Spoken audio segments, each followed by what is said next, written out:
করুন।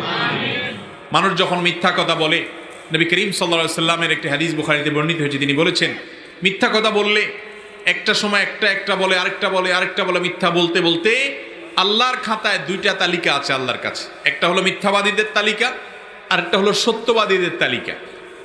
একটা লোক ঘন ঘন কথায় কথায় মিথ্যা বলতে বলতে তার নামটা মিথ্যাবাদীদের তালিকায় চলে যায়, লিস্টে চলে যায়। আরেকটা লোক মিথ্যা না বলে সত্যটা বলার চেষ্টা করে, মিথ্যা এড়ায়, এই এড়াইতে এড়াইতে মিথ্যা বাদ দিয়া সত্য বলতে বলতে বলতে সত্যের অভ্যাস করে, নিজের মিথ্যা বলার অভ্যাস দূর করে, নিজের সঙ্গে লড়াই করে এবং কথা বলতে গিয়ে থেমে যায়, আরে আমি তো মিথ্যা বলছি, আমার নাম তো মিথ্যাবাদীদের তালিকায় যাবে। আর মিথ্যাবাদীদের তালিকায় যদি যায়, আল্লাহ বলেছেন আলা লানাতুল্লাহি আলাল কাযিবিন, মিথ্যুকদের প্রতি আল্লাহর লানত এবং গজব নাজিল হয়, জাহান্নামে যায়।